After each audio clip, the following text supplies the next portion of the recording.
Assalamualaikum warahmatullahi wabarakatuh.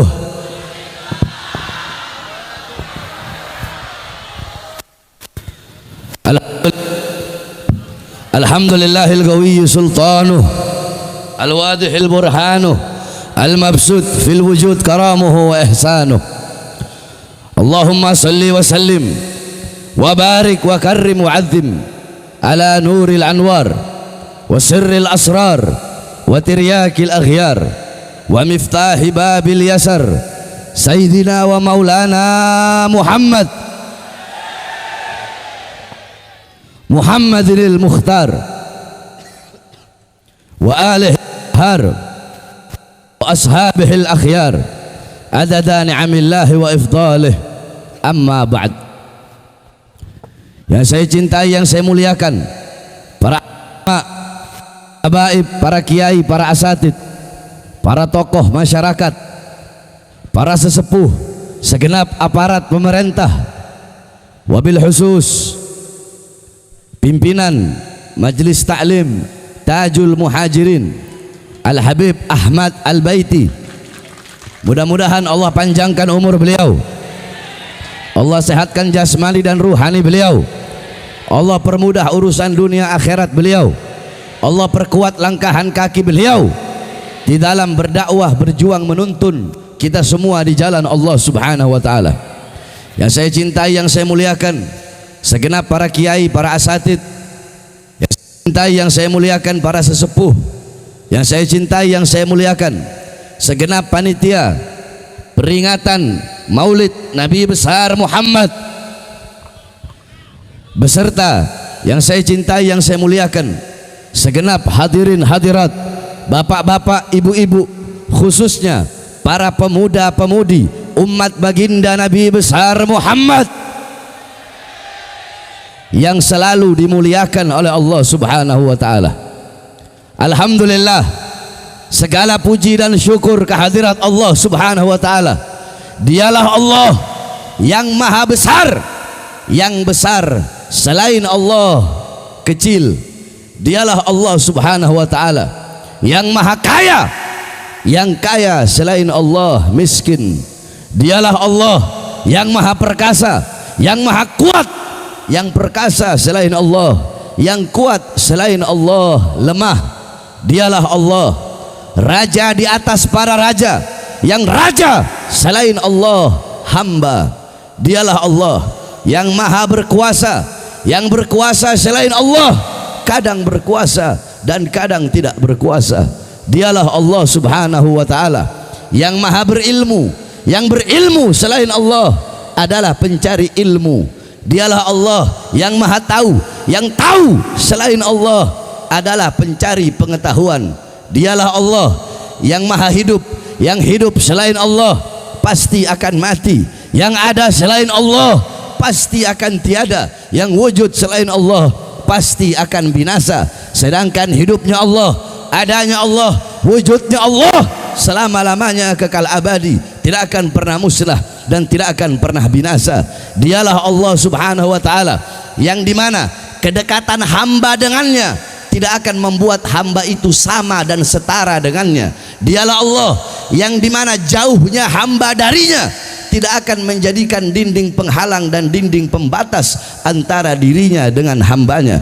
Dialah Allah yang dimana pada malam hari yang mulia ini Allah Subhanahu wa taala menjadikan ini tempat sebagai tempat turunnya rahmat, tempat turunnya berkat, tempat turunnya maghfirat, tempat turunnya hidayah. Hamba-hamba yang duduk pada malam hari ini menjadi hamba-hamba yang dimuliakan oleh yang maha mulia Allah Subhanahu wa taala.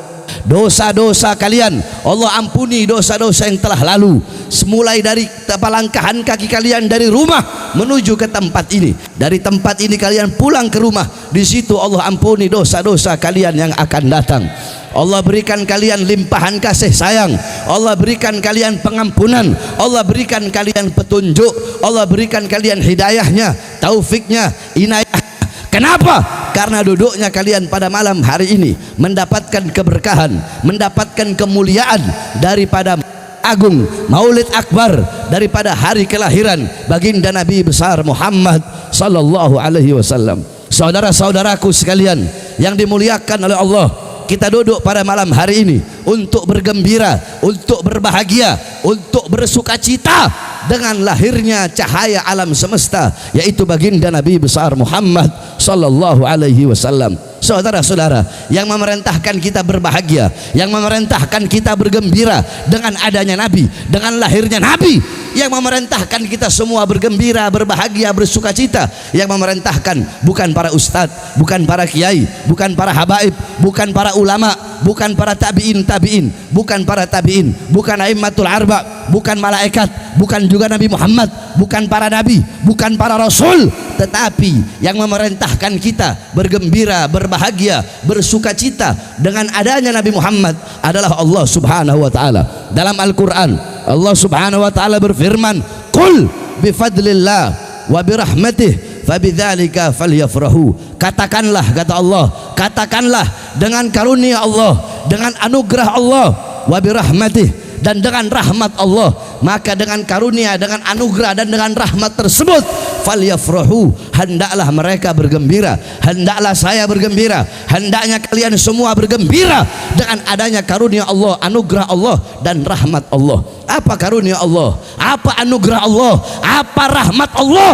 Para ulama beliau mengatakan dalam kitab-kitab tafsirnya, ada dalam kitab tafsir Jami'ul Bayan karangan Imam Ibnu Jarir At-Tabari, dalam kitab tafsir Ma'alimut Tanzil karangan Imam Baghawi, dalam kitab tafsir Madarikut Tanzil karangan Imam An-Nasafi, dijelaskan juga dalam kitab tafsir Anwarut Tanzil karangan Imam Baydawi, Tafsirul Kabir karangan Imam Ar-Razi, Tafsir Ad-Durul Manthur, Tafsir Bil Ma'thur karangan Imam As-Suyuti, dan dalam kitab-kitab tafsir yang lain dijelaskan, ada yang berkata karunia Allah adalah iman, ada yang berkata Islam, ada yang berkata ilmu, ada yang berkata Al-Quran. Sedangkan rahmat Allah sebagaimana dalam ayat yang lain Allah Subhanahu wa taala berfirman, "Wa ma arsalnaka illa rahmatal lil alamin." Tidak aku utus engkau wahai Muhammad kecuali engkau adalah rahmat bagi seluruh alam semesta. Nabi Muhammad bukan rahmat hanya sesama umat Islam saja. Nabi Muhammad bukanlah rahmat untuk sesama umat manusia saja, untuk sesama makhluk saja, tetapi Nabi Muhammad adalah rahmat Allah untuk seluruh alam semesta, untuk seluruh alam jagat raya. Maka dengan adanya iman, dengan adanya Islam, dengan adanya Al-Quran sebagai karunia Allah, dan dengan adanya Nabi Muhammad sebagai rahmat Allah, maka hendaklah kita semua bergembira dengan adanya baginda Nabi besar Muhammad sallallahu alaihi wasallam. Saudara-saudara sekalian yang dimuliakan oleh Allah, jangankan kita yang beriman kepada Nabi, jangankan kita yang merindukan Nabi Muhammad, jangankan kita yang mencintai Nabi Muhammad, kemudian kita bergembira dengan lahirnya Nabi Muhammad. Dalam riwayat diceritakan dan dijelaskan bahwasanya Sayyidina Abbas bin Abdul Muthalib, pamannya Nabi Muhammad SAW, beliau pernah bermimpi berjumpa dengan Abu Lahab. Di dalam mimpinya Abu Lahab sedang diazab, sedang disiksa oleh Allah di dalam kuburnya. Akan tetapi saudara-saudara, setiap hari Senin Allah ringankan azab dan siksanya Abu Lahab. Dari selah-selah jarinya Abu Lahab keluar air sehingga Abu Lahab bisa minum dari air tersebut. Allah ringankan azab dan siksanya setiap hari Senin. Maka Sayyidina Abbas bin Abdul Muthalib beliau bertanya kepada Abu Lahab, "Wahai Abu Lahab, kenapa Allah ringankan azabmu? Kenapa Allah ringankan siksamu setiap hari Senin?" Apa jawab Abu Lahab? "Ya, Allah ringankan azabku, Allah ringankan siksaku setiap hari Senin karena dulu aku punya budak yang bernama Suwaibah. Suwaibah pada hari Senin, Suwaibah datang membawa kabar kelahiran Muhammad. Suwaibah berkata, 'Wahai Abu Lahab, engkau punya keponakan telah lahir, seorang pria yang sangat tampan, seorang lelaki yang sangat rupawan.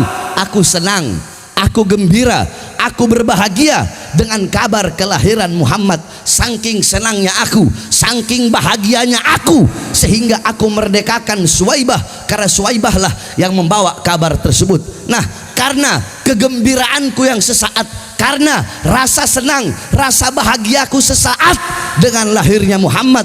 Karena itulah Allah ringankan azab dan siksaku setiap hari Senin. Kenapa setiap hari Senin? Karena aku bergembira pada hari Senin, di hari lahirnya Muhammad, sehingga Allah ringankan azab dan siksaku. Saudara-saudara, itu Abu Lahab yang mati dalam keadaan kafir, yang mati dalam keadaan tidak beriman, tetapi Allah ringankan azab dan siksanya karena bergembira, karena berbahagia, karena bersuka cita dengan lahirnya Nabi Muhammad. Bagaimana dengan kita, umatnya Nabi Muhammad, yang beriman kepada Nabi Muhammad, yang cinta kepada Nabi Muhammad, yang merindukan Nabi Muhammad? Kalau kita bergembira seumur hidupnya kita dengan maulidnya Nabi Muhammad, dengan lahirnya Nabi besar Muhammad sallallahu alaihi wasallam. Saudara-saudara sekalian yang dimuliakan oleh Allah, maulidnya Nabi, hari lahirnya Nabi, seluruh alam semesta, seluruh alam jagat raya bergembira dengan kelahiran baginda Nabi besar Muhammad sallallahu alaihi wasallam. Bahkan binatang yang paling buruk, anjing, babi, mereka semuanya bergembira dengan hari kelahiran baginda Nabi besar Muhammad. Hanya satu makhluk yang tidak gembira dengan kelahiran Nabi Muhammad. Siapa? Dia adalah iblis, saudara-saudara. Iblis sangat benci, iblis sangat murka dengan lahirnya Nabi Muhammad sallallahu alaihi wasallam. Maka sebagaimana disampaikan oleh Abuya As-Sayyid Al-Habib Muhammad bin Alwi Al-Maliki Al-Hasani, tidak pantas bagi umat Nabi Muhammad, bagi orang-orang yang berakal, kemudian dia bertanya, untuk apa kalian merayakan maulid Nabi Muhammad? Seakan-akan ia bertanya, untuk apa kalian bergembira, untuk apa kalian berbahagia dengan hari lahirnya baginda Nabi besar Muhammad sallallahu alaihi wasallam. Kita duduk di sini bergembira, berbahagia dengan lahirnya Nabi Muhammad, karena bagi kita hari lahirnya Nabi lebih utama, lebih mulia, lebih agung daripada hari-hari mulia yang ada dalam Islam. Idul Fitri, Idul Adha, Ramadan, Lailatul Qadar, seluruh hari-hari yang mulia dalam Islam tidak bisa mengalahkan hari kemuliaan daripada hari lahirnya baginda Nabi besar Muhammad. Maka jikalau hari raya Idul Fitri engkau bergembira, jikalau hari raya Idul Adha engkau bergembira, maka hari kelahiran Nabi, maulidnya Nabi, engkau semua harus lebih berbahagia, harus lebih bergembira daripada hari-hari raya yang mulia yang ada di dalam Islam. Saudara-saudara, hari raya Idul Fitri, hari raya Idul Adha, engkau potong kambing, engkau potong sapi, engkau cat, engkau perbagus, engkau punya rumah, maka maulid Nabi Muhammad, hari lahirnya Nabi, kegembiraanmu, sukacitamu, rasa syukurmu harus lebih-lebih daripada hari-hari raya dalam Islam. Saudara-saudara, Al-Imam Busiri radhiyallahu an, beliau berkata di dalam qasidah Muhammadiyahnya, Muhammadun zikruhu rauhun li anfusina, Muhammadun syukruhu fardun alal umami. Muhammad syukruhu, bersyukur dengan adanya beliau, bersyukur dengan lahirnya beliau, fardun alal umami, wajib bagi setiap umat untuk bersyukur dengan adanya baginda Nabi besar Muhammad sallallahu alaihi wasallam. Saudara-saudara, berbicara tentang rasa syukur, ketahuilah kita umat Islam, kita disunnah berpuasa pada hari Asyura, sunnah berpuasa pada hari Asyura dan hari Tasu'ah, 9 dan 10 Muharram. Kenapa? Apa asal usulnya? Nabi Muhammad pernah bertanya kepada orang-orang Yahudi Madinah tentang puasa mereka pada hari Asyura, pada tanggal 10 Muharram. Rasulullah bertanya, wahai orang-orang Yahudi Madinah, kenapa kalian berpuasa pada hari Asyura? Kenapa kalian berpuasa pada tanggal 10 Muharram? Apa jawab orang-orang Yahudi Madinah? Kami berpuasa pada hari Asyura untuk bersyukur kepada Allah atas selamatnya Musa dari kejaran Fir'aun.